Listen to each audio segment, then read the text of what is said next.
Pero hay algo que quería reforzar del libro de Daniel. Es el capítulo 11 de Daniel. Y no todo el capítulo, porque realmente para explicar todo el capítulo necesito 20 horas. Entonces hoy vamos a hablar solamente de 6 versículos. Desde el versículo 40 en adelante. Y les invito a ubicarse, hermanos, en Daniel capítulo 11, versículo 40. Pero al cabo del tiempo, el rey del sur se enfrentará con él, y el rey del norte se levantará contra él como una tempestad, con carros y gente de a caballo y muchos navíos, y entrará por las tierras, inundará Italia.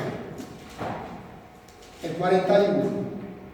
Y vendrá a la tierra gloriosa, y muchos caerán, mas éstas escaparán de su mano: Edom, Moab y la mayoría de los hijos de Amón. Asimismo entrará o extenderá su mano por las otras tierras, y no escapará el país de Egipto. Se apoderará de los tesoros de oro y de plata y de todas las cosas preciosas de Egipto. Libia y Etiopía seguirán sus pasos, pero muchos del oriente y del norte lo estremecerán. Dice, pero noticias del oriente y del norte lo espantarán, y saldrá con gran ira para destruir y matar a muchos, y plantará las tiendas de su palacio entre los mares y el monte glorioso y santo, y vendrá hasta su fin, y no tendrá quien le ayude. Así que, con la sabiduría que el Señor nos da, la sabiduría del Espíritu, vamos a tratar de poder explicar versículo por versículo estos 6 versículos. Empezamos con este libro que se llama El Ministerio de la Bondad, especialmente en la página 141. Así ha dicho Jehová de los ejércitos: he aquí, el mal irá de nación en nación, y grande tempestad se levantará de los fines de la tierra. Jeremías 25, 32. Los juicios de Dios están ya en la tierra. Las guerras y los rumores de guerra, la destrucción causada por el fuego y la inundación dicen claramente que el tiempo de angustia que irá en aumento hasta el fin está muy cerca. No tenemos tiempo que perder. El mundo está sacudido por el espíritu de la guerra. Las profecías del capítulo 11 de Daniel casi han alcanzado ya su cumplimiento final. ¿Qué parte del capítulo 11 están casi por concluir? Cuando yo hago un análisis desde el versículo 1 hasta el 39, encuentro que ya es cosa del pasado. Porque se empieza con el 11 con Persia, el versículo 1, continúa con los griegos, luego con Roma imperial. Del versículo 30 al 39 es la Roma papal, y del 40 en adelante es el periodo llamado tiempo del fin. Pero ¿qué parte del versículo 40 nos muestra el periodo tiempo del fin? Por ahí voy a empezar. Tiempo del fin. Así empieza el versículo 40 y dice: al cabo del tiempo. Fíjense qué dice en el versículo 40. Pero al cabo del tiempo. ¿Así dice, no? Sí. Al cabo del tiempo. ¿Qué es el cabo del tiempo? Daniel 12:4. Capítulo 12, versículo 4.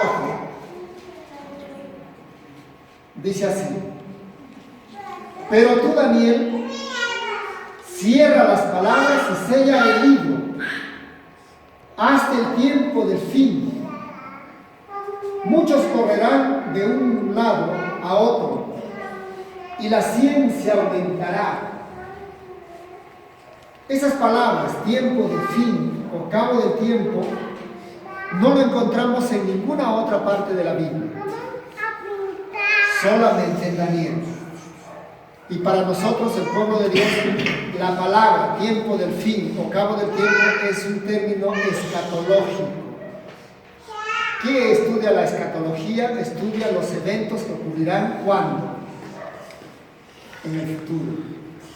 Así que este término, tiempo del fin, se refiere a un periodo que empieza en el año 1798. Dice el Conflicto de los Siglos, la página 356. Pero desde el tiempo, o desde 1798, el libro de Daniel ha sido desellado. ¿Desde qué año? Desde 1798. Cuando ustedes estudian el tema del sellamiento de Apocalipsis, dice que no encuentran otro, sino uno, que es capaz de abrir los sellos, o el libro sellado. Y nos preguntamos, ¿qué libro está sellado que solo uno puede abrir sus sellos? ¿El Apocalipsis o Daniel?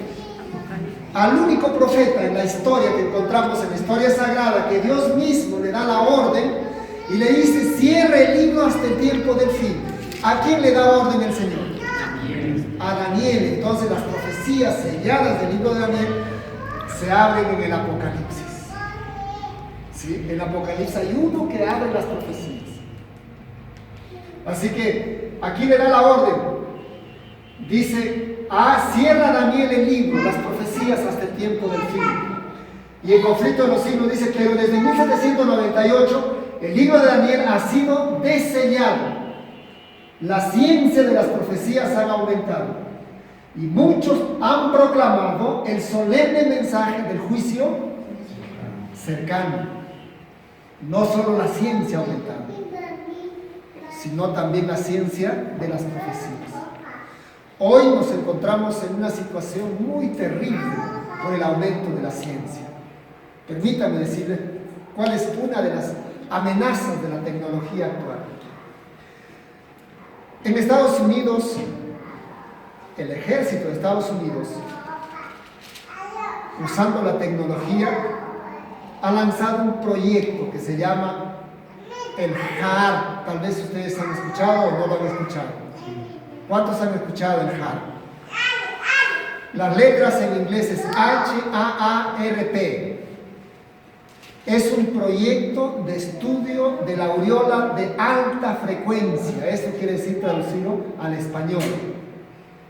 Es proyecto de estudio de la aureola de alta frecuencia.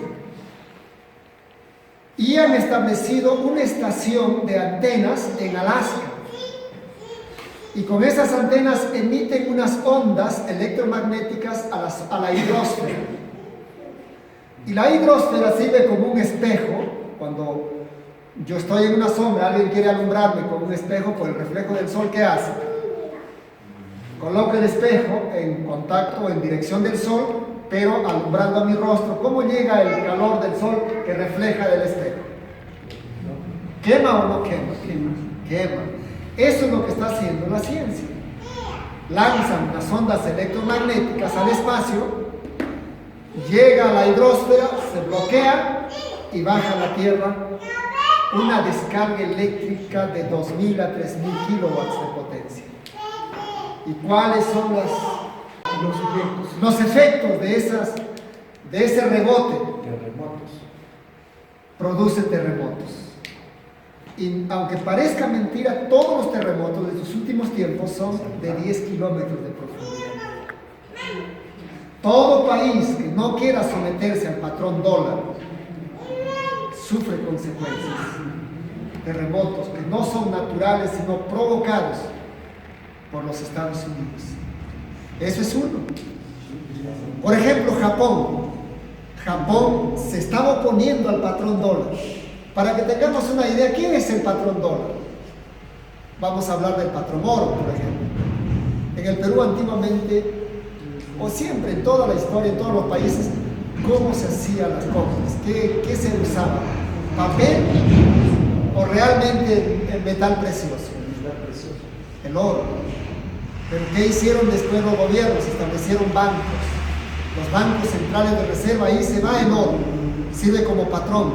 Y se imprime papel, que ese papel tiene dos tipos de valores, el valor nominal y el valor real.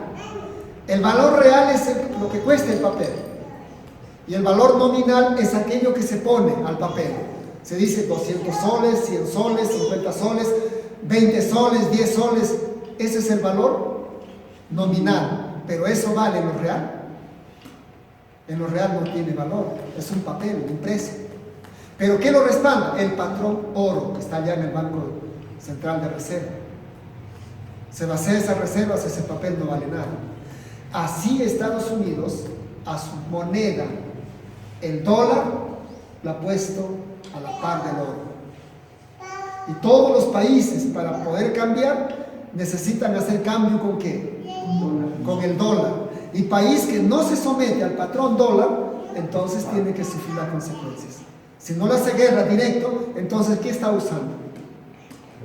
La tecnología. Terremotos, huracanes, eso que viene del mar, ¿cómo se llama? Tsunamis.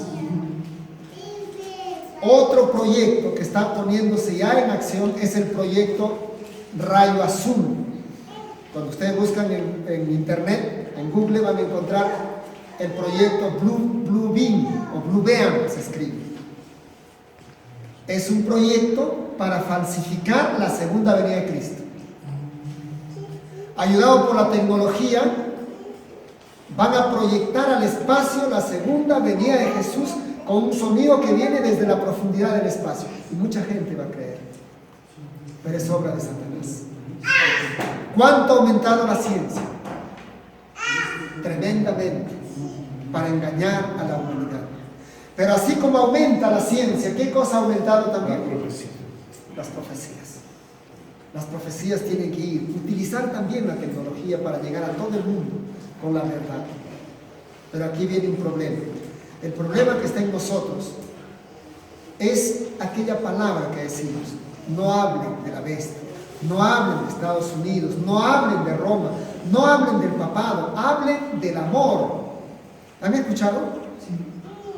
Ecumenismo, pero no profecías. Ecumenismo, pero no apología, que contradiga, no, nada de apología, solamente que el amor.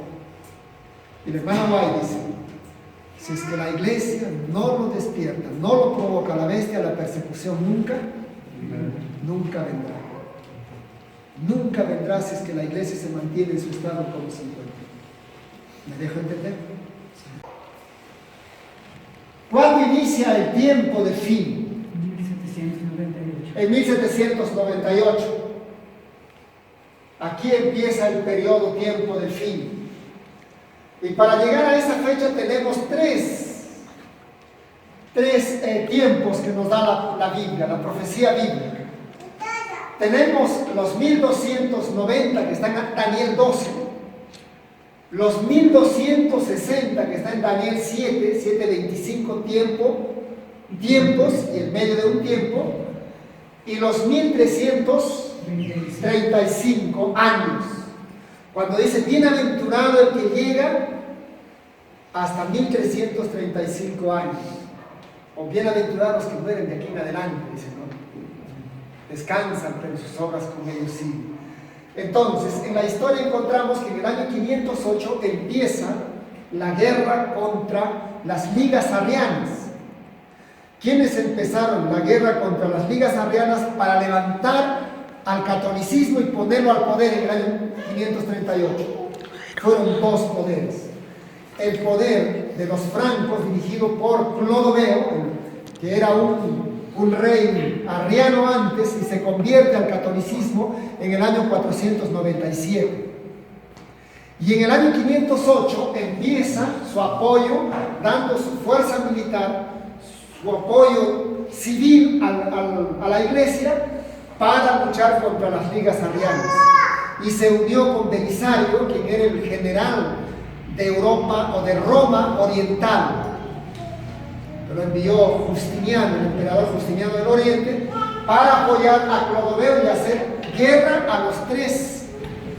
a las tres tribus bárbaras, a los vándalos, a los godos y a los visigodos, que lo terminaron de combatir a los vándalos en el año 538. Entonces partimos los 1290, ¿desde qué año, hermanos? Desde el año 508, sumamos los 1290, llegamos al 1798. Conflicto de los siglos, vimos en el párrafo anterior, dice que en 1798 empieza ¿qué? El tiempo del fin. Los 1260 parte desde el momento en que el papado ocupa el trono, empieza a tener el poder político y religioso. Contamos los 1260, llegamos a qué año? 1798. 1798. Y los 1335 años empiezan también juntos con los 1260 o 90. Y llegamos 46 años más adelante de 1798, llegamos al año 1843, si nosotros sumamos correctamente. Pero ¿por qué llegamos aquí a 1844? Por los 2 años 1 que se repite, el año 1 de la antigua era y el año 1 de la nueva, después de Cristo. Entonces 1844. En este año 1798, ¿qué pasó? Lo que está profetizado en Daniel 11:40. Una lucha entre el papado con el ateísmo francés. Francia le dio al papado la herida mortal en el año 1798. Así que con eso comienza, según Daniel dice, que en 1700, o en el tiempo del fin, o al cabo del tiempo, el rey del sur se levanta ¿contra quién? Contra el rey del norte. Contra el rey del norte. Ahora vamos a ver esa parte. Aquí vamos a hacer un poco de historia para entender bien quién es el rey del norte. Si nosotros nos ubicamos en Jerusalén, al sur quedaba el país de qué? El Egipto. ¿Sí? Y al norte quedaba Siria. Así que, geográficamente hablando, si nos ubicamos en Jerusalén, el sur es Egipto. Y el norte es Siria, porque está hacia arriba. Si nosotros ponemos una brújula imaginaria, ¿dónde está el norte? Arriba. Y a la derecha, ¿qué está? El este. A la izquierda, ¿qué está? El occidente. Y abajo a los pies, ¿qué está? El sur. Si ponemos Jerusalén acá, entonces Egipto está abajo, es el sur. Veamos qué dice acá. En Apocalipsis 18, 11:8, identifica figurativamente a Francia como la gran ciudad y la llama espiritualmente Sodoma y Egipto. Eso hablando espiritualmente, Francia. Y en Éxodo 5:2, pero primero damos lectura, dice: de todas las naciones mencionadas en la historia de la Biblia, fue Egipto la que con más osadía negó la existencia de Dios vivo y se opuso a sus mandamientos. Cuando se presentó Moisés ante él para comunicarle el mensaje del Señor, el faraón contestó con arrogancia: ¿quién es Jehová para que yo oiga su voz y deje ir a Israel? Yo no conozco a Jehová, ni tampoco dejaré ir a Israel. 2 hombres que negaron la existencia de Dios. En el Antiguo Testamento, Faraón, ¿qué dijo? No conozco, no hay Dios. En la Revolución Francesa, en el año 1793 a 1797, hubo un grupo de hombres encabezado por Robespierre. Dijeron que no existe ¿qué? No existe Dios. Y establecieron un Dios llamado la razón. Y desafiaron a Dios y quemaron la Biblia. Entonces, espiritualmente hablando, el rey del sur sería el ateísmo egipcio. El ateísmo egipcio. Y en el año 1798 es el ateísmo francés. Vamos a la siguiente. Francia hizo guerra a la Biblia. Si nos ubicamos, Francia en el mapa está acá, el de color amarillo. Francia. Conflicto de los siglos, página 277. En conformidad con lo que dice el profeta, se iba a ver en aquel tiempo, poco antes del año 1798, que un poder de origen y carácter satánico se levantaría para hacer guerra a la Biblia. Y en la tierra en que aquella manera iba a verse obligados a callar a los dos testigos, se manifestaría el ateísmo del faraón y la disoluta Sodoma. ¿En dónde se manifestó el ateísmo de faraón? ¿En dónde? En Francia. Esta profecía se cumplió de un modo muy preciso y sorprendente en la historia de Francia. Durante la revolución en 1793, el mundo oyó por primera vez a toda una asamblea de hombres nacidos y educados en la civilización, que se habían arrogado el derecho de gobernar a una de las más admirables naciones europeas, levantar unánimemente la voz para negar la verdad más solemne para las almas y renunciar de común acuerdo a la fe y a la adoración que se debe tributar a la deidad.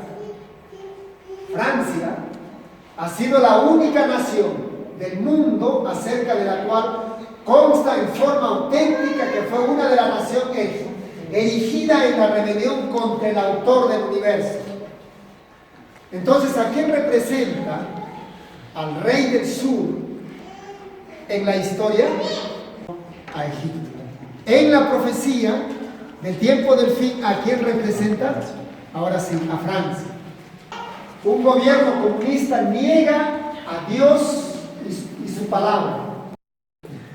Dice el conflicto de los siglos, cuando una nación pronuncia algo, es símbolo de las acciones de su gobierno. El tipo de gobierno comunista está construido sobre leyes que niegan a Dios y expresan incredulidad en la palabra de Dios.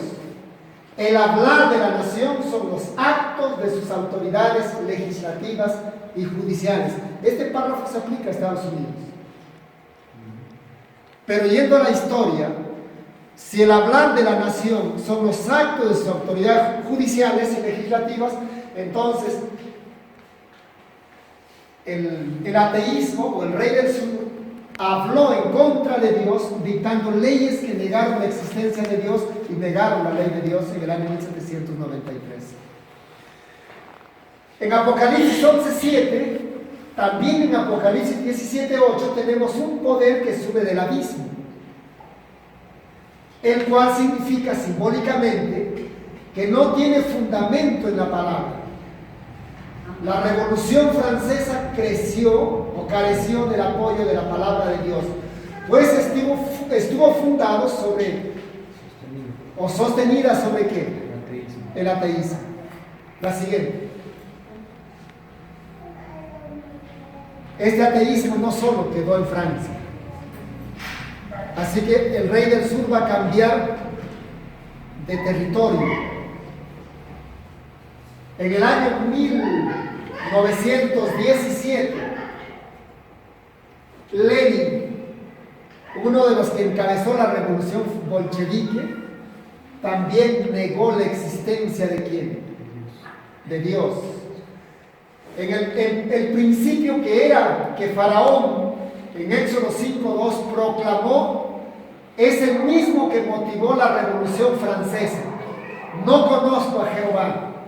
Este principio continuaría desarrollándose en una ideología que finalmente tomaría la forma de un gobierno comunista que tuvo su comienzo con la Revolución Bolchevique en 1917.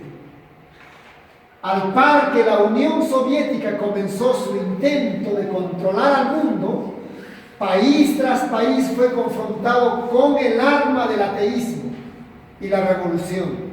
País que no se sometía le hacían guerra. Así que había un problema de dos poderes religiosos. En el occidente el poder religioso de la Iglesia Católica y en el oriente el poder religioso ¿de quién? Del socialismo. Entonces sabían quién iba a ganar. Ambos son una amenaza. El socialismo niega a Dios, ¿sí? Era muy fuerte, pero el catolicismo por su parte también estaba en una lucha por conquistar el mundo bajo su dominio. ¿Había cuántos poderes que querían conquistar y dominar al mundo? Dos. Uno tenía que perder. ¿Y cuál de ellos? En Francia en 1798 perdió ¿quién? ¿Quién perdió en 1798? Según Apocalipsis 13:3. El reino papal. El reino papal, o sea, el reino del norte perdió. ¿Estamos?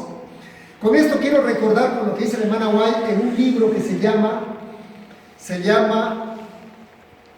A la pequeña Grey, la página 145.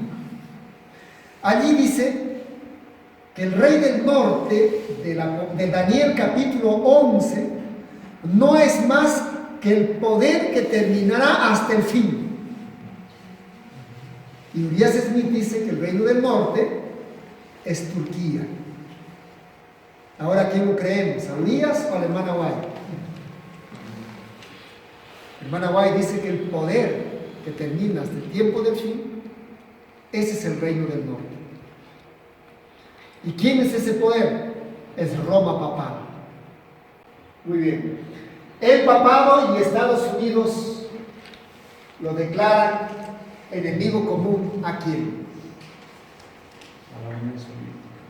Al reino del sur. ¿Quién es el rey del sur? Proféticamente, el comunismo. No solo es una nación que ocupa un espacio geográfico, sino es un principio, una religión, un poder ateo. Todas las naciones donde estas revoluciones fueron exitosas, fueron colocados bajo el dominio e influencia de la Unión Soviética, que anteriormente había estado bajo el dominio del papado. Las continuas revoluciones del comunismo permitieron al papado identificar a la Unión Soviética como ¿qué? Como enemigo común, tanto del papado como a los de Estados Unidos. ¿Enemigo de quién era el comunismo? De Estados Unidos. Del protestantismo apóstata y del papado. ¿Y por qué no decir también enemigo del islamismo, de las religiones islámicas, que es el paganismo?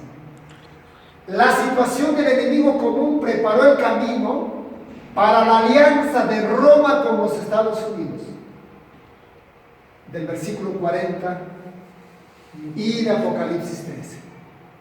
¿Qué tuvo que hacer el papado para poder combatir al comunismo? Buscar un aliado. ¿Y quién era ese aliado especial? Era Estados Unidos. Está en la profecía bíblica Estados Unidos, sí, capítulo 13, 11 al 18. La herida mortal que hablamos hace momento sucedió en 1798 en cumplimiento de la profecía Apocalipsis 13. Ahora hablemos del reino del norte. Históricamente, para llegar al reino del norte, al rey del norte actual, ¿a quién se conoció por primera vez como reino del norte? Según Jeremías 25:9 y 46:2 y 20. Babilonia. Babilonia está ubicado acá entre los ríos Tigris y el Éufrates. He aquí enviaré y tomaré a todas las tribus del norte. ¿De dónde dice? Del norte. Dice Jehová, y a Nabucodonosor, rey de Babilonia, mi siervo, y los traeré contra esta tierra. Entonces, ¿quién era considerado el reino del norte? Babilonia. Babilonia, desde el año 606 al 538, correcto. Siguiente, por favor. Cuando Babilonia desaparece, es conquistado por los medos y persas. Aunque a los medos y persas no se le llama reino del norte, ¿verdad? No hay ninguna parte de la Biblia que diga a los medos y persas reino del norte. A los medos y persas se le conoce como los reyes ¿de dónde? Oriente. Del oriente, correcto. Los reyes del oriente. Pero cuando los medos y persas son conquistados por los griegos, y a la división del reino de Persia, que se divide en ¿cuántas partes? En 4. ¿Estamos? La división era Egipto, Siria, Tracia y Grecia. Los sirios, o sea, los seleucidas, conquistan a Tracia y a Grecia y se convierte todo esto en el reino de ¿qué? El reino del norte, que abarca desde el río Indo hasta Grecia. Es el reino del norte. Y el reino del sur, toda esta parte de Egipto. ¿Sí?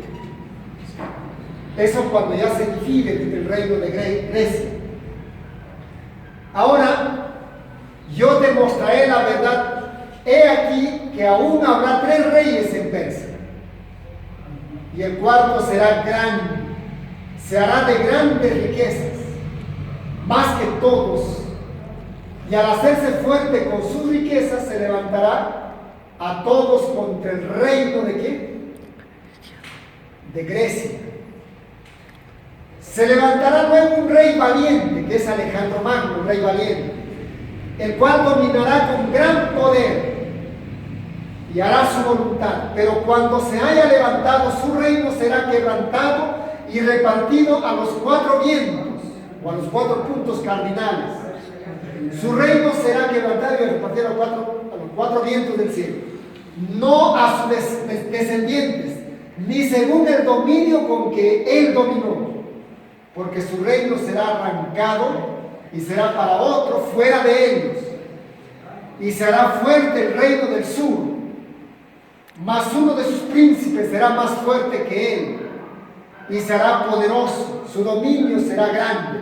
Aquí termina con 2 reinos, el reino del sur y otro príncipe que será más fuerte. El príncipe más fuerte, ¿quién es? Ptolomeo está en el sur. Ptolomeo abarcaba desde Palestina hasta Egipto. Ese es su territorio. Si ustedes ven geográficamente, ¿cuál es más grande? ¿Seleuco o Ptolomeo? ¿Siria o Egipto? Siria. Entonces, ¿quién es el príncipe más poderoso, más fuerte? Siria. ¿Y quién es el príncipe del sur? Ptolomeo. Así que hay 2 reyes, después de Babilonia, después de Medo-Persia. Cuando ya viene Grecia y se divide, quedan 2 reinos solamente. Siria, geográficamente hablando, o históricamente, y Ptolomeo al sur. ¿Sí? Avancemos.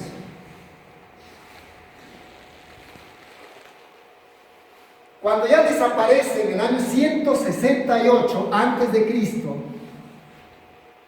los sirios, porque cuando ya se divide los sirios empieza la dinastía seleucida, y el último rey seleucida se llamaba Antíoco Epífanes IV. Antíoco Epífanes IV tenía su ambición de llegar, estaba acá, en Grecia, estaba dominando desde Grecia hasta el río Indo, pero por el sur Antíoco Epífanes IV tenía a Egipto dominado. Entonces, en el año 168 a.C., Roma se levanta y entra a la historia. Y viene y lo encuentran a Epífanes IV acá en Grecia. Y le dicen a Epífanes: retírate y no vuelvas a ocupar territorio europeo. Pero no solo te retiras sin decir nada, sino tienes que retirarte, pero vas a pagarnos a nosotros un impuesto por ocupar territorio europeo. Y el impuesto era terrible. Entonces Antíoco Epífanes regresa a su tierra y baja a Egipto. Y aquí estaba otro cónsul romano. Trazan un círculo con una espada alrededor de Antíoco y le dicen: mira, está cerrado, no puedes hacer nada. Antíoco se retira y viene así. Roma toma posesión de Grecia y de Egipto y empieza a protegerlo a Egipto.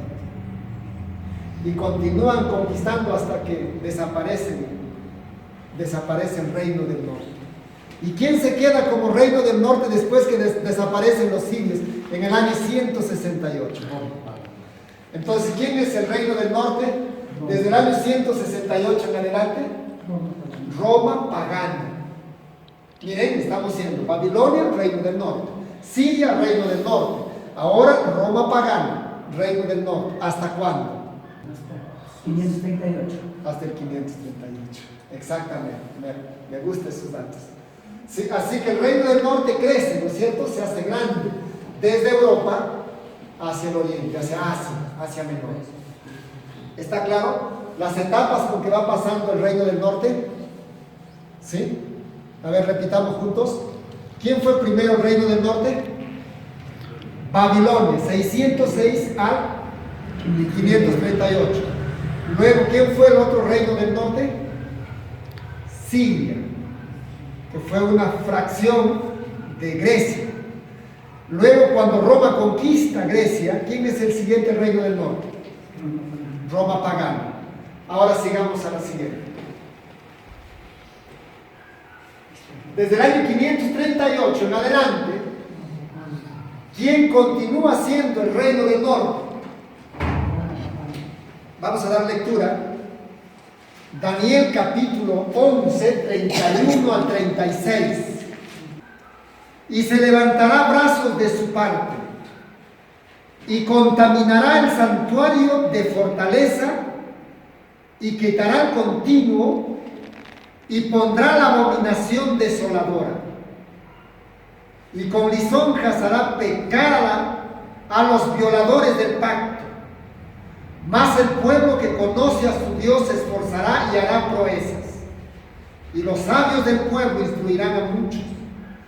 Pero caerán a espada y fuego, en cautividad y despojo, por muchos días, y en su caer serán ayudados de pequeño socorro, y muchos se juntarán con ellos con lisonjas, y algunos de los sabios caerán para ser purificados, y limpiados y emblanquecidos hasta el tiempo determinado, porque aún para esto hay plazo.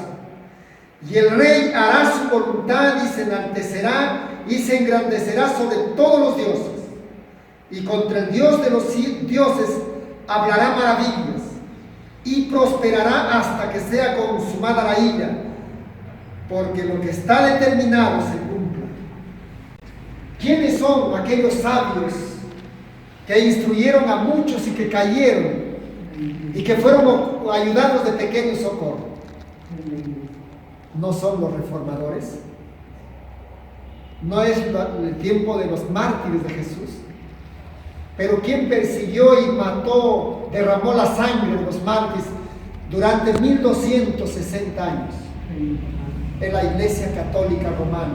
Así que desde el año 538 en adelante, el que derramó sangre, persiguió y se levantaron contra ella los sabios para instruir. Es el periodo que gobernó la Iglesia Católica. ¿Estamos? Ahí están los reformadores que se levantaron para instruir a muchos. Así que desde 538 en adelante, ¿quién es el reino del norte? ¿O el rey del norte? El reino papal. Es la iglesia católica romana papal. Estamos del 538 en adelante. Ahora preguntemos, el reino del sur, que representa al ateísmo francés, ¿con quién hizo guerra? Entonces, ¿quién es el reino del norte que perdió ante el comunismo en el año 1798? Francia fue el reino del sur. Napoleón Bonaparte envió a su general a Roma para tomar prisionero al Papa Pío VI. ¿Sí? Y en el año 1799 nombraron otro Papa, Pío VII, que fue encarcelado por el mismo Napoleón en el año 1808. Napoleón Bonaparte había conquistado mucho territorio y se creyó que era emperador. Y lo llamó al Papa Pío VII, al sexto ya lo había matado en 1799. Y en 1808 lo llamó al Pío VII para que lo corone como emperador de Francia. Y cuando el Papa Pío VII agarró la corona para poner en la cabeza de Napoleón, Napoleón no lo dejó, agarró su mano y dijo: tú no me coronas, yo voy a usar tu mano para coronarme yo mismo, porque yo soy emperador. Y Pío VII se enojó, y porque se enojó, Napoleón dijo: eres rebelde, a la cárcel. Lo puso a la cárcel hasta el año 1814. ¿Cuántos años? 6 años en la cárcel. Y en el año 1814 Napoleón Bonaparte le dijo al Papa Pío VII, le dijo: te doy libertad, pero a cambio de algo. ¿A cambio de qué le daba libertad? Y que ocupe su trono del Papa en Roma, el Vaticano, a cambio que el papado escriba una bula papal y le dé el retorno de nuevo, o restituya a la orden de los jesuitas como una orden civil, normal, que vuelva a ocupar su puesto. Y fue aceptado y terminó en el concilio de Nantes en 1822. Así que desde 1814 los jesuitas han vuelto al poder. Eso quiere decir, ¿quién hizo la Revolución Francesa? Los jesuitas. ¿A quién lo tomaron? A Robespierre y a todos esos grupos de personas que se levantaron, pero tenían un objetivo. ¿Cuál era el objetivo? El retorno de los jesuitas al poder, y lo lograron. Hasta que se ha convertido ahora los jesuitas en el poder más grande del mundo. Babilonia la Grande. Avancemos, por favor. Vamos a la siguiente. Así que en el versículo 40 hemos encontrado, ¿qué hemos encontrado? El tiempo del fin empieza en 1798. ¿Está claro hasta allí? Sí. El reino del norte, ¿quién es? El papado. ¿Quién es el reino del sur? El ateísmo, correcto. En el 1798, ¿quién ganó el conflicto? El ateísmo. El ateísmo ganó. Pero vamos a ver cómo se levanta en el futuro. En el versículo 40 dice que se levantará, o sea, el reino del norte se levantaría como una tempestad. Veamos para tener una idea. Volvamos a Daniel 11:40. Hemos visto la primera parte, el tiempo del fin, los dos reinos. Ahora vamos a ver qué hace el reino del norte. ¿Se queda derrotado o se levanta con poder? Versículo 40. Dice: y el rey del norte se levantará como una tempestad, con carros y gente de a caballo y muchos navíos. Entrará por las tierras, inundará y pasará.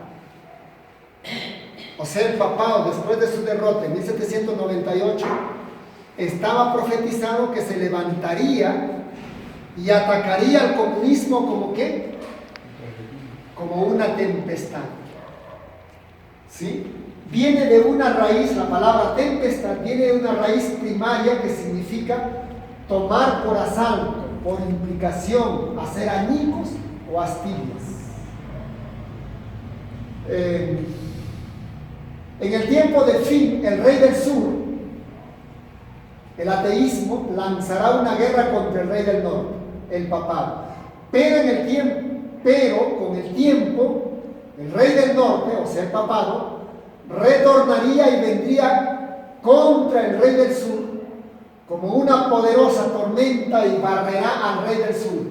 Entonces el rey del norte se levantará, ascenderá al mismo tiempo. Estaba profetizado que se levantaría. Vamos a la siguiente. ¿Qué representa? ¿Qué necesitaba para levantarse el catolicismo y derrotar al comunismo? Necesitaba dos cosas. ¿Qué dos poderes? Dos poderes necesitaba. Uno, poder militar. Y dos, poder económico. Porque no se puede derrotar a nadie, a ningún poder, sin poder militar y sin poder económico. Dos poderes. El poder militar, que está representado en la profecía como carros y gente de a caballo. Y Primera de Reyes 21 dice: entonces Ben Hadad, rey de Siria, juntó a todo su ejército y con él a 32 reyes, con caballos y carros, y subió y sitió a Samaria y lo combatió. ¿Qué representan carros y gente de a caballo? Poder militar. Así que Roma necesitaba poder militar. Un periodista se acercó a aconsejarlo al zar de Rusia, que era Marx. Se acercó y le dijo: zar, cuídate del papado, pero porque solo con mover un dedo te hace añicos. Y el zar de Rusia le contestó: ¿cuántos ejércitos tiene? El periodista le dijo: no tiene ejército, entonces no tengo de qué preocuparme. En realidad no sabía lo que tenía, pero el papado, ¿qué necesitaba? Ejército. Vamos a la siguiente. Vamos a ver de dónde saca el ejército. Pero necesitaba naves también. ¿Qué representan naves en la profecía? Riqueza. Ahí tenemos 1, 2, 3 textos. Para construir una doctrina tiene que haber 2 o más textos como testigos, ¿cierto? Entonces dice aquí en Salmo 107, 23: los que descienden al mar con naves y hacen negocios en las muchas aguas. ¿Qué se hace en los mares? Negocios. ¿Y para qué se hacen negocios? Para obtener riqueza. Y en Proverbios 31:14: es como nave del mercader, trae su pan de lejos. Y luego viene la profecía Apocalipsis 18, porque en una hora han sido consumidos tantas riquezas cuando caen las 7 postreras plagas. Y todo piloto y todos los que viajan en naves y marineros y todos los que trabajan en el mar se pararon lejos viendo el humo de su incendio, dieron voces diciendo: ¿qué ciudad era semejante a esta gran ciudad? Echaron polvo sobre sus cabezas y dieron voces llorando y lamentando, diciendo: ¡ay de la gran ciudad, en la cual todos los que tenían naves en el mar se habían enriquecido de sus riquezas, pues en una hora ha sido desolada! Ahí hay un problema, una hora. ¿Cuántos días es en profecía? 15 días. Una hora y 15 días. Si dividimos 360 entre 24 sale 15. En 15 días caerán las 7 postreras plagas. Hay otro texto y dice: en un día vendrán tus plagas. Cuando dice una hora o un día, está hablando de una brevedad de tiempo, que no será mucho tiempo la caída de las plagas. Pero no es el tema, lo hablaremos mañana o pasado. ¿Qué representa entonces las naves en profecías? Riqueza. ¿Qué poderes necesitaba la Iglesia Católica para derrotar al comunismo? Poder militar y poder económico. ¿Y dónde estaba ese poder económico y militar que necesitó el papado? En los Estados Unidos. Avancemos. Presión económica y militar. Por medio de la presión económica y militar, el rey del norte barra al rey del sur. El rey del sur sucumbe a una combinación de poder económico y militar. Las mismas dos características que el papado y su imagen utilizará para forzar al mundo a recibir ¿qué cosa? La marca de la bestia. Eso está en el Apocalipsis 13. Que nadie podrá comprar ni vender si no tiene ¿qué cosa? La marca.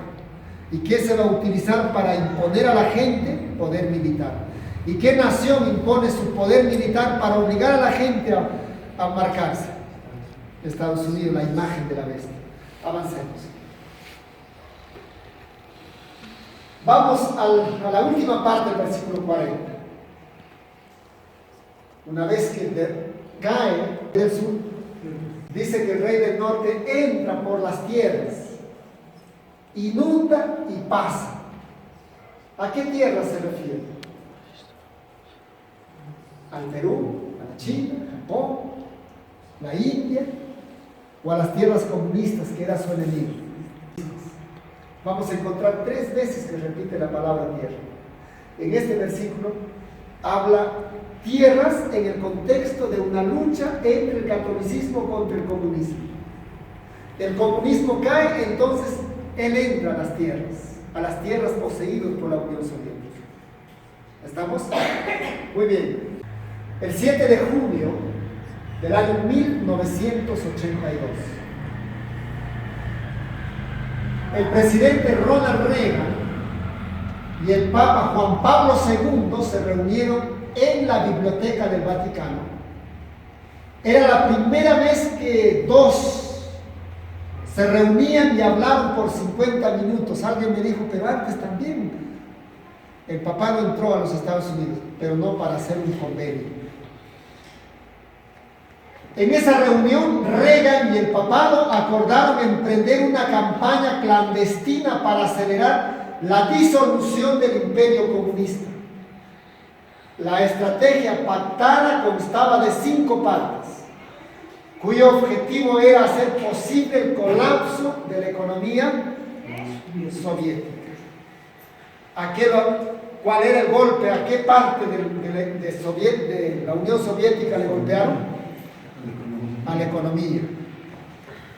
Avancemos. ¿En qué consisten esas 5 partes? Los 5 objetivos de la estrategia papal y protestante. Ronald Reagan era de profesión cineasta y él pensaba siempre en las estrellas, el dominio del espacio.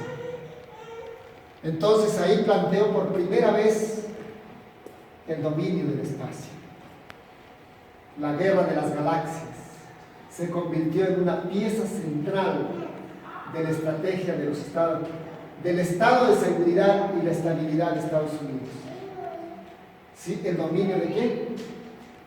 Del espacio, que en segundos pueden detectar cualquier agresión o cualquier invasión enemiga. ¿Controlado a través de qué, hermanos? De satélites. Estados Unidos tiene hasta aviones en el espacio que no está piloteado por seres humanos, que puede estar volando hasta 39 horas, solo manejado por satélite. Rusia no estaba en la capacidad económica de competir con este proyecto. Estados Unidos, con los papados, lanzan este proyecto. Hoy, ¿quién tiene el dominio del espacio? Estados Unidos. La siguiente. operaciones clandestinas o encubiertas, buscaron alentar movimientos de reforma en Hungría, Checoslovaquia y Polonia. Y no solo eso, levantaron también las guerras de Bosnia y Herzegovina, países comunistas en conflicto. Pero ¿quién alentaba esas guerras internas? Esos movimientos, las huelgas, el Vaticano y Estados Unidos. Era una estrategia que tomaron para que hagan sus operaciones clandestinas. ¿Para qué? Para debilitar al imperio comunista. La tercera estrategia, ofrecerles ayuda financiera para las naciones del Pacto de Varsovia. Esos países del Pacto de Varsovia son países, todos países comunistas. Pero a cambio de qué estaba la ayuda? Bajo Varsovia, condicionada a la disposición de que ellas a proteger los derechos humanos y a emprender unas reformas políticas en qué? El mercado libre. Ayuda, pero bajo qué condiciones. La cuarta estrategia. Y es la más terrible todavía. ¿Qué es lo que produce Rusia como su dinero fuerte para sostenerse? En el Perú, ¿cuál es nuestro fuerte económico? Los minerales. Y si nos privara al Perú, Estados Unidos, que no podamos vender los minerales al Asia y al Occidente, ¿podría vivir el Perú? Eso es lo que hicieron. Rusia no podía vender su gas al Occidente. Lo prohibieron. Separación económica de la Unión Soviética y la negación de Moscú de la tecnología occidental y japonesa. La administración se enfocó en negar a la Unión Soviética aquello que había esperado que sería su fuente principal de moneda dura en el siglo XXI. Ganancias de un gasoducto transcontinental para suplir de gas natural a Europa Occidental. No pueden vender, no hay economía, entonces colapsa. La cuarta estrategia. La quinta, bombardeo a través de qué? De emisoras. El uso creciente de Radio Libertad, La Voz de América, y de Radio Libre Europea para transmitir los mensajes de la administración a los pueblos de Europa Oriental. ¿Qué utilizan? Los medios de comunicación. Para sembrar en la mente de los habitantes de la Unión Europea los mensajes de libertad. Y así ponerlos en conflictos hasta que llegue al caimiento de esta potencia. La siguiente. Y así llegó a su fin en el año 1989. ¿En qué año cayó el comunismo, hermanos? 1989, con la caída de los muros de Berlín, el comunismo se vino abajo. El catolicismo entró a las tierras comunistas. Y ahí quedó su proyecto de dominio, de expansión del control mundial. El catolicismo, no, ahora ya no tiene un enemigo en el oriente. El siguiente paso está en el versículo 41. Daniel 11:41. Y entrará a la tierra gloriosa y muchas naciones caerán, mas éstas escaparán de su mano. Edom, Moab y la mayoría de los hijos de Amón. ¿Puedo preguntarles algo? ¿Quién es la tierra gloriosa? Jerusalén. Jerusalén. Era antes. Para el año 1798 en adelante, o mejor dicho, desde la caída del comunismo en adelante, ¿quién es la tierra gloriosa? Estados Unidos. Interesante. Miren, vamos a ver acá. La tierra gloriosa. Sigamos. Según Jeremías 3, versículos 18 y 19, dice así. No lo tengo, vamos a leer mejor. Jeremías, el capítulo 3, 18 y 19. En aquellos tiempos irán de casa de Judá a la casa de Israel, y vendrán juntamente de la tierra del norte a la tierra que hice heredar a vuestros padres. Mas yo dije: ¿cómo he de ponerte entre los hijos y darte la tierra deseable y rica heredad de los ejércitos de las naciones? Y dije: Padre mío, me llevarás y no te apartarás de pos de mí. ¿Quién era la tierra gloriosa o deseable para Israel? O para Jeremías, ¿quién era la tierra gloriosa? ¿Tierra gloriosa o tierra deseable la misma? Israel. ¿Cuándo dejó de ser deseable Israel? Y en el año 70 los judíos fueron esparcidos, que se llama la diáspora o el esparcimiento. Dios se había indignado con su pueblo y lo había castigado esparciéndolo por todo el mundo. Y con estrategia, Roma, usando a la ONU, en el año 1948, lo vuelven a los judíos de todo el mundo y lo colocan en un territorio llamado el Estado judío. Pero es con estrategia para levantar a los musulmanes contra ellos, para debilitarlos. Israel dejó de ser tierra deseable. Estamos en el año 1798 en adelante. ¿Quién sería la tierra deseable? Cuando estamos un poco de historia. Israel estaba en Egipto, esclavo, sin libertad de religión o de conciencia, sin libertad de religión, sin libertad de prensa.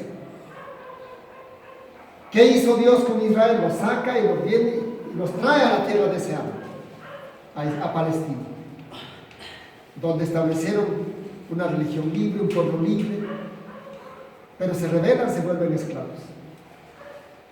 Igual Europa, no había libertad para la iglesia, no había libertad religiosa, ni de prensa, ni de conciencia. Entonces empezaron a buscar los protestantes perseguidos del viejo mundo una tierra libre. En el año 1620, a ver, grábenlo en sus mentes, año 1620, 600 protestantes subieron a un barco, y ese barco se llamó el Mayflower, y empezaron a surcar el océano Atlántico, y llegaron a una tierra donde no había mucho habitante. En Estados Unidos estaban poblando los indios americanos y los apaches, que habían invadido también de Europa, de Escandinavia, que vinieron muchos años antes con Eric el Rojo, su rey que buscaba tierras, pero no era suficiente para poblar Estados Unidos.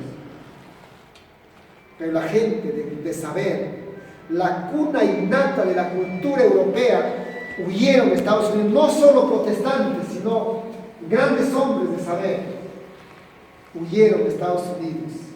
Y Estados Unidos en el año 1620 en adelante se convierte en la tierra de la libertad, la tierra deseable o la tierra gloriosa para la iglesia de Dios. ¿Y qué empezaron a hacer en los Estados Unidos? Empezaron a fundar o a hacer su constitución. Y en esa constitución separaron poder civil y poder religioso. El civil no puede manejar al religioso. Los religiosos se manejan con los principios bíblicos. Libres, tierra deseable. ¿Quién no quería ir a Estados Unidos? Entonces, en el tiempo del fin, la tierra deseable se convierte en Estados Unidos. El papado, Estados Unidos. Trata el papado de tomarlo Estados Unidos como su aliado principal para lograr sus propósitos. El papado no lo toma Estados Unidos por guerra, no lo va a poder, porque Estados Unidos, ¿qué le provee al papado? Ejército, poder militar. Entonces busca otras formas. Los jesuitas entran a Estados Unidos, toman la educación, toman el poder militar, toman el poder legislativo, toman las diversiones, el poder religioso, y lo tienen bajo su control. Avancemos. La tierra de libertad, dice este libro, bueno, es una carta. Cuando la tierra la cual el Señor proporcionó como un refugio para su pueblo, para que ellos pudieran adorarle de acuerdo a los dictados de sus propias conciencias, la tierra sobre la cual por largos años el escudo de la omnipotencia había sido desplegado, la tierra que Dios había favorecido, haciéndola depositaria de la religión más pura de Cristo. Cuando esa tierra, a través de sus legisladores, abjure o se retracte de los principios del protestantismo y apoya la apostasía romanista para estropear la ley de Dios, es entonces la obra final del hombre de pecado será revelada. ¿Qué va a hacer Estados Unidos al final? Se va a retractar de los principios del verdadero protestantismo. ¿Cuáles son los principios del verdadero protestantismo? Libertad religiosa, libertad de conciencia, libertad de expresión. Que el papado había dicho que la libertad religiosa, de conciencia y de expresión son las peores podredumbres que un gobierno puede adoptar. El papado no aprecia la libertad. Aunque para lograr los jesuitas libertad para trabajar en Estados Unidos, lo han hecho a través de guerras, las guerras civiles. Pero el papado condena la libertad. Y Estados Unidos va a dejar a un lado ese principio de la libertad. Y va a empezar a utilizar dos poderes para imponer la adoración a la bestia. ¿Qué dos poderes? Económico y militar. Poder civil y económico. Avancemos. Los protestantes de Estados Unidos serán los primeros en tender sus manos a través del abismo para asir la mano del espiritismo. Ellos se levantarán sobre el abismo para apretarse las manos con el poder romano, y bajo la influencia de esta triple unión, este país marchará en las huellas de Roma, pisoteando los derechos de conciencia. Triple unión. ¿Qué triple unión? Está en Apocalipsis 16. En Apocalipsis 16 dice que hay tres espíritus inmundos a manera de ¿qué? De ranas, que son espíritus de demonios, que se van a los reyes de la tierra para congregarlos para la batalla de aquel gran día de Dios Todopoderoso. Tres, que es el papado, el protestantismo y el paganismo o el espiritismo. Esos tres conforman la gran Babilonia del Apocalipsis 18. Caída es la gran Babilonia, porque se ha hecho una mezcla de ¿qué? Del catolicismo, protestantismo y el espiritismo. Entonces Estados Unidos se estrechará la mano y hará una triple alianza con el papado y alianza con ¿quién? Con el espiritismo. Y marcharán todos en las huellas de ¿qué? De Roma. ¿Qué ha hecho Roma con el cristianismo? ¿Qué ha hecho Roma con la palabra? Ha cambiado. Y en el seminario que tuve el año pasado, el año pasado, les presenté planes de lo que tienen los jesuitas y cómo han llegado a corromper hasta la Biblia. ¿Sí? La Biblia, hay muchas Biblias hoy que hablan a favor El domingo. del domingo, muchas Biblias que hablan a favor de la salvación por obras, muchas Biblias que ya no quieren saber nada de la ley de Dios. Ahora hasta hay Biblia que aprueba el homosexualismo. De una forma clandestina han hecho esos cambios. ¿Sí? Entonces, avancemos a la siguiente. Muchas provincias caerán. En la versión 1569 dice muchos estados, en vez de decir provincias. Este versículo hace referencia a la ley dominical nacional en los Estados Unidos. ¿Quiénes son las personas que caerán? Cuando se invalide la ley de Dios, la iglesia será zarandeada por pruebas terribles y una proporción más elevada de la que ahora anticipamos. Prestará atención a espíritus engañadores y a doctrinas de demonios. Mensajes Selectos, tomo 2. Conforme vaya acercándose la tempestad, muchos que profesaron creer en el mensaje del tercer ángel, que está en el capítulo 14 de Apocalipsis, 6 al 12, pero que no fueron santificados por la obediencia a la verdad, abandonarán su posición e irán a engrosar a las filas ¿de quién? De la oposición.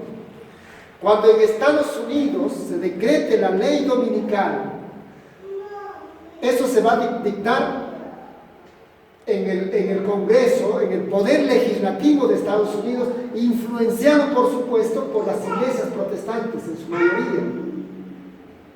Y una vez que se dé la ley dominical en el poder legislativo de Estados Unidos, los 50 países más un país constitucional, que son 51, van a aceptarlo y se convertirá en una ley dominical nacional.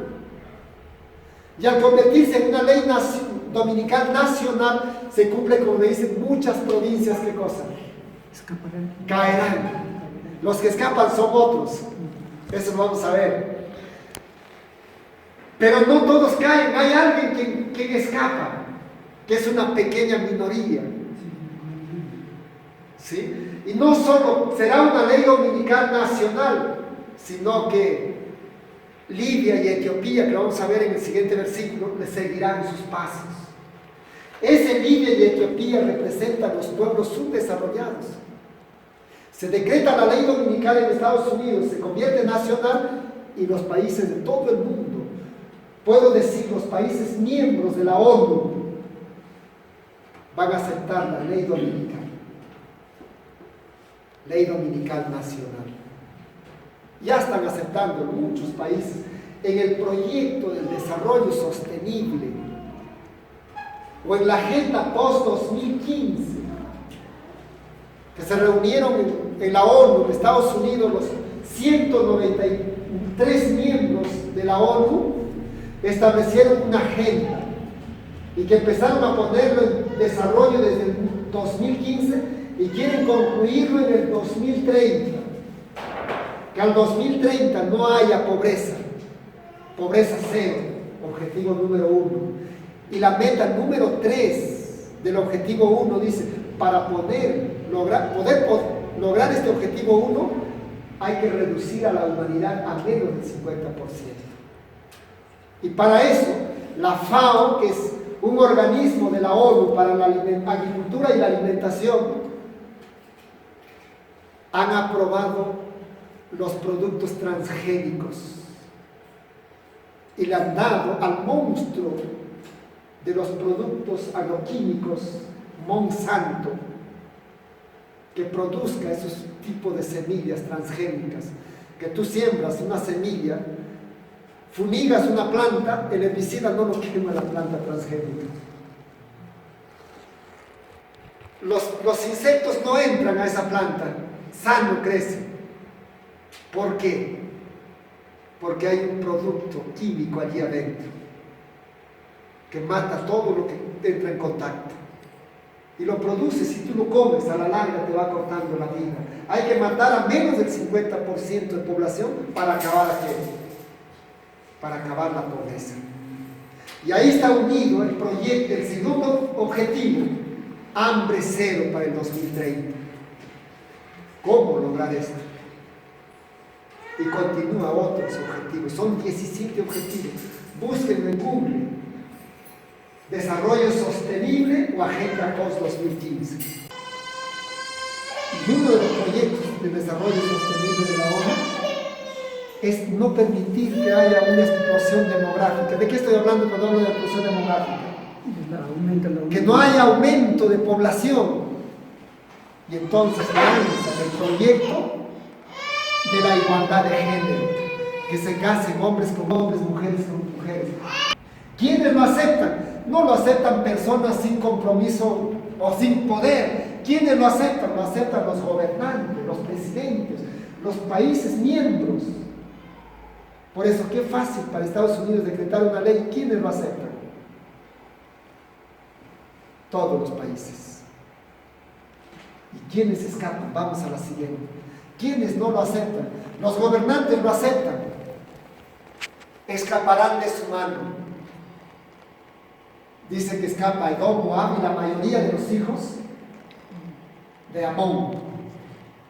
Históricamente, ellos vienen de los familiares de Judá. Recuerdan que Enoc fue el que salió de Sodoma cuando se incendió la ciudad. ¿Quién fue? Lot. Gracias, hermanos. Lot tuvo 2 hijas. Y esas 2 hijas tuvieron hijos de Lot. Y esas 2 hijas llegan a formar ¿qué? Los descendientes de esas 2 hijas. 2 naciones. Amón y Moab vienen de los hijos de Lot.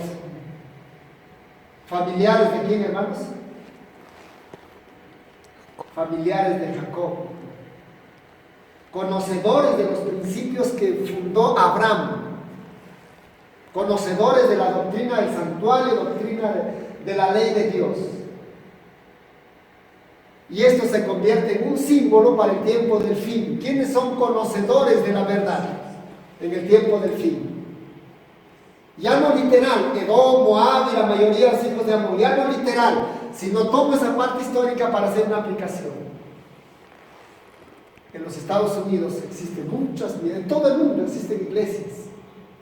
Conflicto de los siglos, la página 660 al 666 dice que la mayoría de los hijos de Dios, o el verdadero protestantismo, ¿dónde están? En Babilonia, dice. Está en Babilonia. Están en las iglesias bautistas, están en los pentecostales, están en la iglesia católica. Y aquí vamos a ver un texto. Isaías 11:11 en adelante. Ahí dice que en los postreros tiempos Dios levantará pendón a las naciones. ¿Y qué es un pendón? Es una bandera. Y ahí al pie de esa bandera vendrán muchos fieles a pararse allí y agarrar esa bandera. ¿Y cuál será esa bandera que levantará el Señor al fin?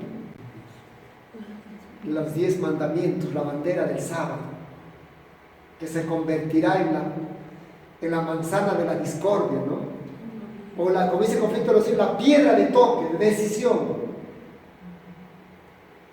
Ahora hay muchos, un día estaba viendo en Google, pastores dominicales que guardaban el domingo, ahora están enseñando el sábado, es el verdadero día de descanso.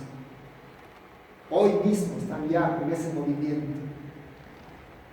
Entonces llegará el tiempo cuando se decrete la ley dominical, el sábado tiene que ponerse en alto. Y entonces, cuando hay una verdad, van a escapar una pequeña minoría. ¿Pero a dónde van al escapar? A ponerse bajo la bandera ensangrentada del príncipe Manuel. ¿Quiénes serán? Lo que dijo Jesús en Mateo 22, cuando él salió a buscar trabajadores para su viña. A uno lo encontró a qué hora, a la 11ª hora, a las 5 de la tarde. Y nos dijo, vayan a mi viña. Y trabajaron 1 hora apenas. Esos son los últimos que se levantan. Los últimos que escapan y apoyan a la proclamación del fuerte pregón. Se unen a quienes están proclamando el triple mensaje aquel. ¿Estamos? ¿Quiénes escapan? Una pequeña minoría, avancemos. Una pequeña minoría, bajo el mensaje de Apocalipsis 18. Al versículo 42, en el 42 encontramos, extenderá su mano por las tierras. ¿Cuántas tierras estamos llegando hasta aquí? 1, 2 o 3. En el 40 dice que entrará por la tierra, inundará y pasará. En el 41, ¿qué dice? Las tierras. Entrará a la tierra gloriosa. Lo hace su aliado y caminan juntos. Una vez que la tierra gloriosa se hace parte del catolicismo, ahora si el catolicismo recupera su completa curación de su herida mortal. ¿Cuántos creen que el papado ya se ha curado de su herida mortal? Yo no creo. El papado se va a curar totalmente de su herida cuando Estados Unidos decrete que la ley dominical. Ahora se está curado. Una vez que está curado, entonces el versículo 42 dice, extenderá su mano. ¿Por dónde? Por las tierras. Por las tierras. Tierras. Y no escapará ¿quién? El país de Egipto. Y ahí mismo dice, Libia y Etiopía le seguirán sus pasos. Ahí no escapan los países ricos, ni los países pobres, ni los países poderosos, ni los países pobres. Primero los ricos toman posición, luego los pobres. ¿Sí? Entonces, extenderá su mano. Encontramos de nuevo al rey del norte, o sea, al papado, que es el rey del norte, utilizando sus manos para simbolizar la toma del control. Egipto en este versículo representa todo el mundo con todos sus países. Este versículo señala el próximo movimiento luego que los Estados Unidos adopta una ley dominical y se doblega ante Roma. Es interesante pensar el control mundial. No sé si ustedes lo sienten, un control mundial. Sí. Actualmente todavía tenemos este DNI, ¿cierto o no? ¿Cuántos ya cambiaron su DNI? Un DNI que aquí va a llevar una plaquita, un chip. Y ese DNI tiene un nombre, se llama Documento de Identidad Biométrico. Ya hay más de 70,000 personas en el Perú que los tienen. No estoy diciendo que es la marca de la bestia, porque yo lo tengo bien convencido que la marca de la bestia es el día domingo. Pero ¿qué están haciendo? ¿Y saben quién es el que dio la iniciativa de ponerlo como ley para todo el mundo? Es la ONU y el Banco Mundial. Primero lo han ensayado con los refugiados para poder controlarlos. Ahora lo han puesto como ley para que todo el mundo tenga ese DNI. Pero son pretextos para tener un control mundial. ¿Quién eres? ¿Cuáles son tus movimientos? Y la otra, que están tomando todo lo que tú hablas, lo que eres, el medio de espionaje de estos poderes es el celular. Todo lo que tú hablas se graba. Buscando la forma de cómo tener un control absoluto de las personas. Entonces, ¿qué tratan de hacer? Ya están preparándose para el golpe final. Cuando Estados Unidos dé la ley dominical, todo el mundo está controlado. ¿Están avanzando o no está avanzando la bestia en su imagen? Sí. Por eso decía al inicio, no prediquen profecía, no lo provoquen cuando ellos están ya sobre nosotros y la iglesia dormida. Hablen profecías, dice el testimonio. La persecución se levanta, las hogueras se prenden. Mis hermanos, dice acá, cuando Estados Unidos, el país de la libertad religiosa, sea una con el papado, para forzar las conciencias y obligar a los hombres a honrar el falso día de reposo, los habitantes de todo país del globo serán inducidos a seguir su ejemplo. ¿Qué decía la profecía? Libia y Etiopía seguirán sus pasos. Pero ¿quiénes no se escapa? Egipto, que representa los países poderosos económicamente. Nadie se escapará. Entonces el papado el extender la mano es símbolo de poder. Entonces el papado extenderá su mano por todo el mundo para apoyar a la imposición de la marca de la bestia. Y eso está en todo país. Argentina tiene su ley dominical, España tiene su ley dominical, la Comunidad Europea ha logrado un congresista que la ley dominical, que se guarde en el domingo, y ponen un spot de música en todos los centros donde la gente se aglomera, una música que inconscientemente entra. Padres, tus hijos te necesitan el domingo. Es tremendo. Avancemos, por favor. La estructura financiera está en el versículo 43. No solo extiende su mano y tiene el poder, sino dice que se apropia ¿de qué? El oro. Del oro, la plata. ¿De qué más? Y todas las cosas preciosas. Y todas las cosas preciosas de Egipto. ¿Cuáles son otras cosas preciosas? A ver, analicemos. El oro, la plata ya lo sabemos. El cobre, todo lo que es metal, se apropia el rey del norte. Pero ¿qué otras cosas preciosas? El petróleo está apropiándose. ¿Qué otras cosas preciosas? El agua, ¿cierto o no es cierto? El agua es otra cosa preciosa. ¿Quién vive sin agua? El objetivo 7 del desarrollo sostenible dice que el agua tiene que ser controlado para que se pueda distribuir equitativamente a todos. La luz tiene que ser controlada. Los recursos del mar, ¿cómo se llaman los recursos? Los peces, también controlados para acabar con el hambre. O sea, va a haber alguien, un poder que tiene el control del agua, el control de los recursos minerales, hasta del oxígeno. Toda cosa preciosa se apropia. ¿Y de qué dice? ¿Qué hace este rey del norte? Se apropia de la riqueza. Pero todo eso va a un control. Dice el versículo 43, habla de la estructura financiera que llegará a estar bajo el control del papado. Según Apocalipsis 18, bueno, ya lo leímos a la introducción, el tema de una hora caerán, ¿no? Describiendo el periodo de tiempo durante el cual obtiene el pleno control del mundo. En el versículo 12, el capítulo 17, dice: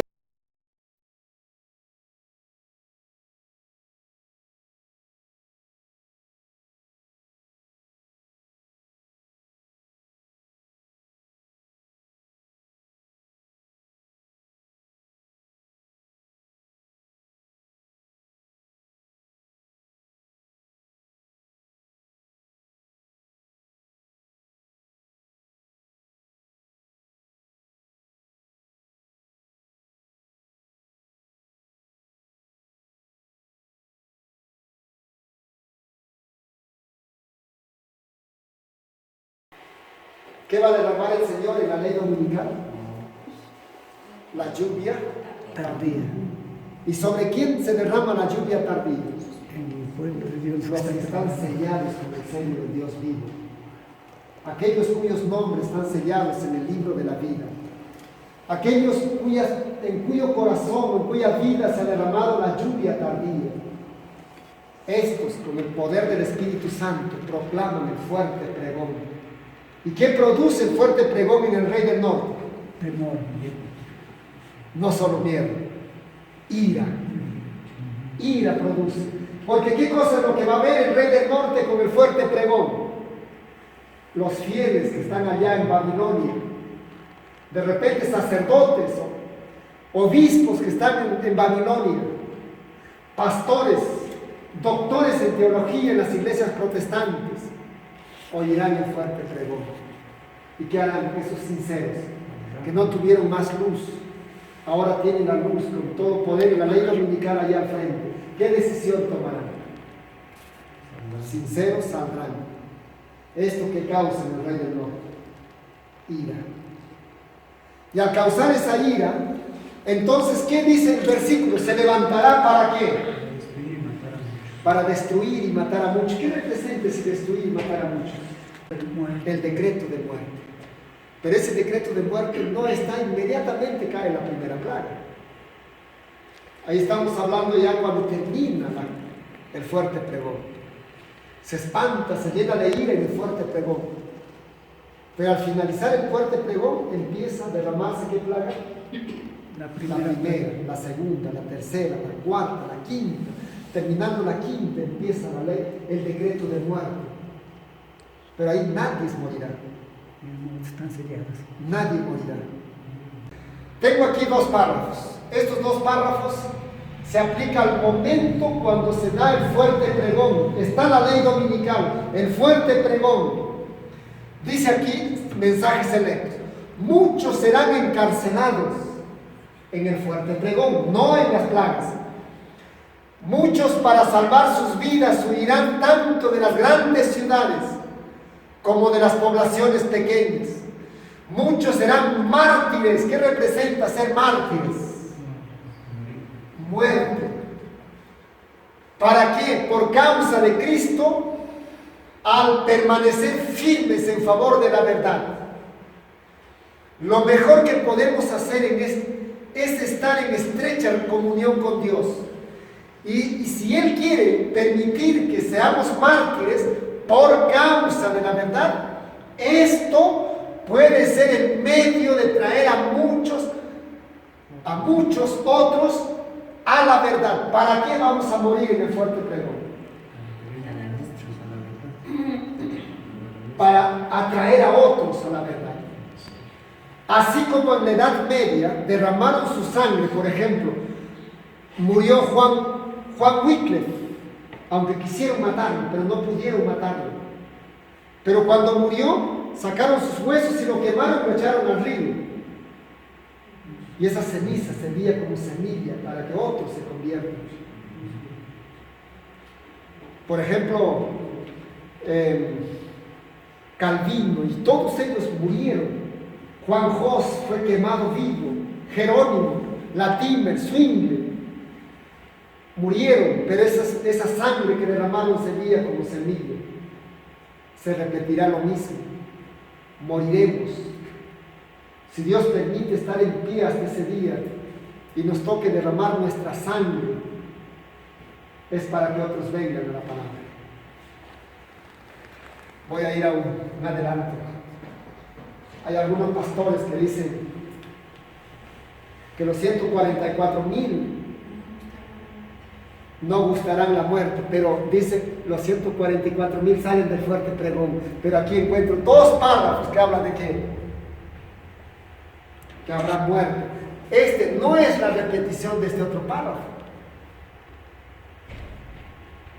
Habrá muerte en el fuerte pregón, no uno ni dos, habrá muerte. Lobo, contemporáneo de hermano Guay, dice: no habrá muerte de los fieles que estén bajo el decreto de muerte. Veamos el siguiente párrafo.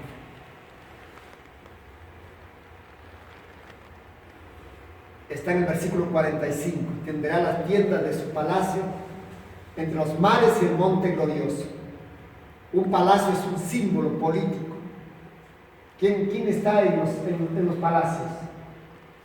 Los reyes. Los reyes. Los tabernáculos del palacio, o tabernáculos de su palacio, es un lenguaje simbólico que ilustra este poder religioso político, esta fuerza religiosa y de Estado, que es el papado y la cabeza del nuevo orden mundial. Los mares representan pueblos y muchedumbres y naciones y lenguas. El monte glorioso y santo es la iglesia de Dios. Ya no dice tierras, ni tierra gloriosa, sino que dice monte glorioso y santo. ¿Quién es el monte glorioso y santo? Históricamente se decía monte glorioso al templo de Jerusalén. Para nosotros nuestro monte glorioso es el lugar santísimo, el santuario celestial. Pero en la profecía el monte glorioso representa la iglesia de Dios. Y el papado, ¿qué dice? Que va a plantar sus leyes, sus tiendas. Hablamos palacios, hablamos de un gobierno, de una política. Entre los mares que representan naciones y lenguas, y el monte glorioso y santo. Citarlo, dijo Pablo, para que sepas cómo conducirte en la casa de Dios, que es la iglesia del Dios vivo, columna y baluarte de la verdad. Entonces, ¿qué cosa va a hacer el papado? Con su ley dominical, ¿qué cosa va a impedir? Y con su decreto de muerte, ¿qué va a impedir? ¿Qué va a tratar de impedir? La predicación del Evangelio. Lo que va a tratar de impedir es que la gente, los mares, las aguas, las personas que no creen, se unen ¿a dónde? A la iglesia, en el conocimiento de la verdad. Pero ¿qué pasa allí? Vamos a la siguiente.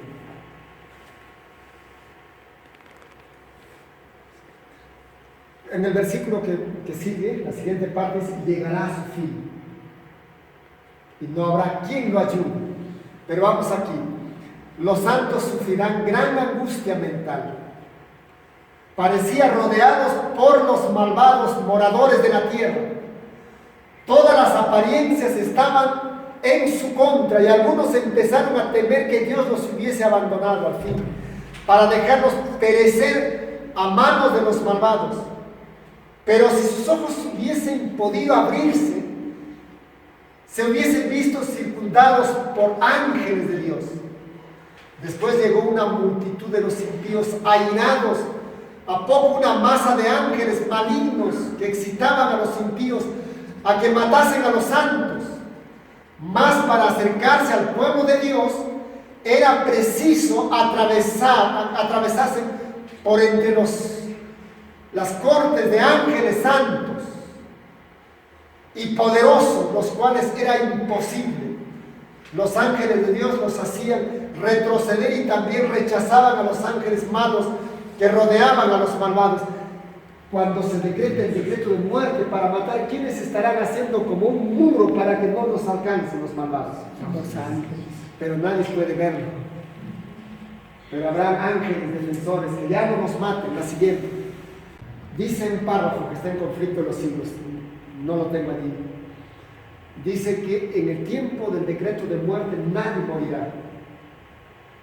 Porque si se muere, si hubiese muerte en el decreto de muerte, eso sería como el triunfo del diablo. La muerte será solamente en el tiempo del fuerte pregón. Pero en el decreto de muerte nadie morirá. Ángeles protegerán a su pueblo. Y si alguien llega a la casa de un salvado, en sus casas, entran, ¿qué dice con primeros escritos? Cuando llegan con lanza en mano, se doblará esa lanza como ¿qué? Como madera y paja. Y los santos empezarán a brillar y los malvados caerán rendidos. No habrá muerte en el decreto de muerte. Esos que no ven muerte en el decreto de muerte, se aplica el párrafo del conflicto de los siglos. No verán la muerte, estarán entre los vivientes. ¿Sí? Porque en el fuerte pregón, ¿qué vimos? Muerte. Sí habrá muerte, como semilla para que otros se salven. Vamos a esta parte. Llegará a su fin. Mas llegará a su fin y no tendrá quien le ayude, dice el versículo 45. Es el anuncio de la caída final del rey del norte. Babilonia, la madre de las rameras, Roma papal, el hombre de pecado, el catolicismo. Entonces de su presencia fue enviada la mano, hablamos de la caída de Babilonia literal, que trazó esta escritura. Y la escritura que trazó es Mene, Mene, Tekel, Uparsin. Esta es la interpretación del asunto. Mene, contó Dios tu reino y le ha puesto fin. Tekel, pesado ha sido en balanza y fuiste hallado falto. Pérez, tu reino ha sido roto y dado a los medos y a los persas. La misma noche fue muerto Belsasar, rey de los persas. ¿Qué pasa? Rey de los caldeos. Sí, rey de los caldeos. ¿Por qué era el caldeo? ¿Por qué se dice caldeo a Babilonia? En el capítulo 4, creo está así, en el 4. Caldearon un horno 7 veces de lo acostumbrado. ¿Qué había en esa zona? Entre todo lo que está entre los dos ríos. Porque Mesopotamia significa entre ríos. Y todos los pueblos que vivían entre ríos se dedicaron a la fundición de metal. ¿Y en dónde lo fundían? En los hornos. ¿Y por qué le dicen caldeos? Porque caldeaban los hornos. Por eso se llaman caldeos. Está sencillo, ¿verdad? Entonces, los caldeos. ¿Y a quién se le conoce como caldeos? A los babilónicos, el imperio babilónico. Entonces, llegó un tiempo cuando fue juzgado en el santuario y se le puso fin. Igual modo, dice en Apocalipsis 17, versículos 16 y 17. Apocalipsis 17, 16 y 17. Dice acá, 16 y 17. Y los 10 cuernos que viste, primero esos cuernos le dan el apoyo, hoy le están dando apoyo. Los 10 cuernos que viste en la bestia, estos aborrecerán a la ramera, y la harán desolada y desnuda, y la quemarán sus carnes y la quemarán con fuego. Porque Dios ha puesto en sus corazones ejecutar su voluntad, y el ponerse de acuerdo, hoy están poniéndose de acuerdo, y dar su reino a la bestia hasta que sean cumplidas las palabras de Dios. Y la mujer que has visto es la gran ciudad que tiene reino sobre los reyes de la tierra. Primero esos 10 reinos. ¿Qué representaba el número 10? Todo el mundo. Hoy todo el mundo lo apoyan a la bestia. Decreta la ley dominical, todo el mundo sigue los pasos de Estados Unidos. Pero eso es mismo, todo el mundo, esos 10 reyes simbolizados por 10, o todo el mundo simbolizado por los 10, llegará el tiempo cuando le dirán a la bestia: no te queremos, nos has engañado. Dice, la dejarán sola, desolada y desnuda, y la quemarán sus carnes con fuego. Los miembros de iglesia, dicen primeros escritos, que han aceptado con gusto el domingo, ahora se levantarán contra sus pastores. Habrá un derramamiento de sangre. No hay esperanza. Todos, la gracia se acabó. Entonces, en vano es levantarse contra la bestia, porque ya no hay esperanza para ellos. ¿Sí? ¿Llegará qué? A su fin, así como Babilonia literal llegó a su fin, también llegará a su fin la bestia y todos sus aliados. Pero ¿para quién no llega a su fin? Para el pueblo de Dios. El pueblo de Dios. La liberación del pueblo de Dios continúa por Daniel 12, ¿no? Daniel 12 ya no es profecía, sino la explicación de Daniel 11. Dice, así dice Jehová, ciertamente el cautivo será restaurado, del valiente y el botín será arrebatado al tirano. ¿Quién es el tirano? El enemigo. La bestia. Ahora la bestia, el vicegerente del diablo. Y tu pleito yo lo defenderé. Yo salvaré a tus hijos, dice el Señor a través de Isaías. Dijo para su tiempo, cuando Isaías profetizaba para la esclavitud de Israel en Babilonia en 70 años. El hermano Guay dice que los profetas que escribieron en el Antiguo Testamento casi nada fue para ellos. Todos los que escribieron los profetas, las profecías del Antiguo Testamento se cumplen en el tiempo del fin. O sea, para nosotros se escribieron. La parte histórica, lo que se cumplió fue poco para ellos. Pero dice acá que el Señor peleará nuestro pleito y restaurará el cautivo del valiente. Y se dirá en aquel día, he aquí, este es nuestro Dios. Lo hemos esperado y nos salvará.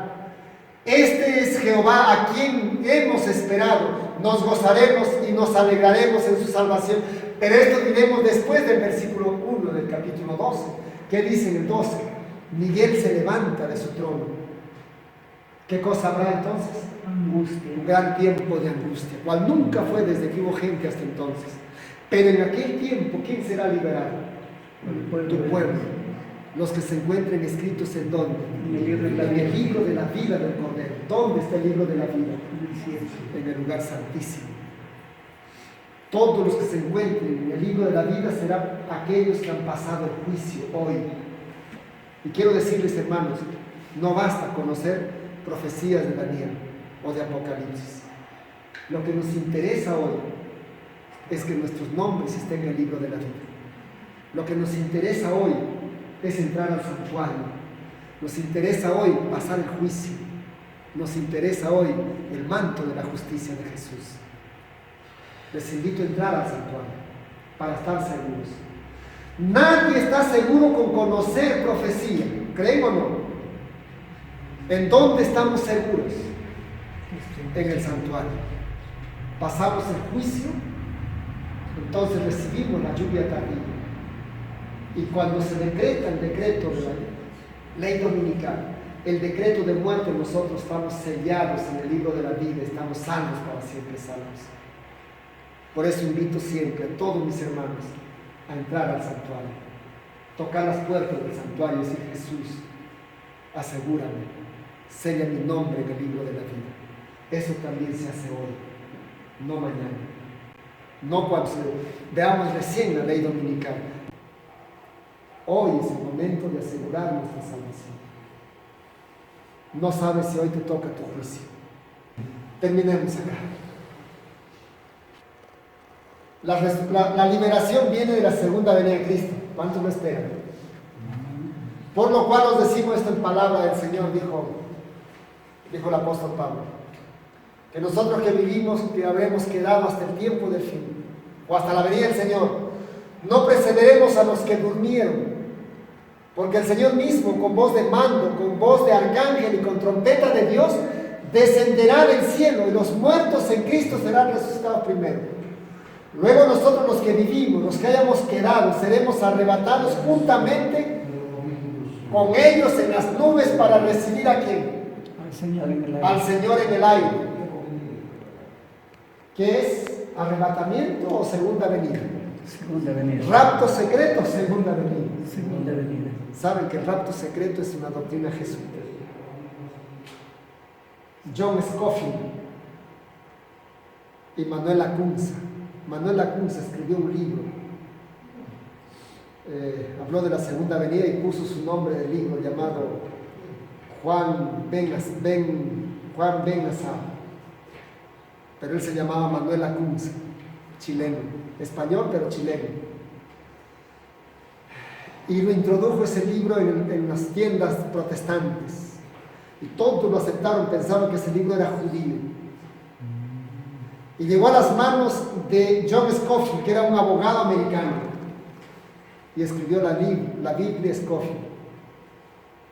Y en sus comentarios del rapto secreto, y se difundió la doctrina del rapto secreto, pero ha sido planificado. Aquí encontramos segunda venida y arrebatamiento en el aire visible para encontrarse ¿con quién? Cristo. Con Jesús. No para que nos lleven a un lugar hasta que pase el tiempo de angustia. Vamos a pasar el tiempo de angustia. Después que pase el tiempo de angustia, viene Jesús, nos glorifica y resucita a los salvos glorificados y nos lleva para estar con Él 1000 años en el cielo. Siguiente, por favor. He aquí que viene con las nubes, todo ojo lo verá, y los que lo traspasaron y todos los linajes de la tierra harán lamentación. Y los salvos dirán esta canción: nos gozaremos y nos alegraremos en su salvación. Este es nuestro Dios, lo hemos esperado y Él nos salvará. Terminamos preguntando: ¿qué parte de Daniel 11 está casi por terminar? ¿Qué parte de Daniel 11 está casi por terminar? El párrafo de la página 141 del Ministerio de la Bondad decía: el capítulo 11 está casi por terminar. son los versículos que tratan del apropiamiento de las riquezas, creo desde el versículo 43 en adelante, ¿sí? De la estructura económica, de la apropiación de la riqueza, del fuerte pregón y el decreto de muerte. Está casi por terminar. Y pregunto, ¿cuánto tiempo falta que llegue ese día?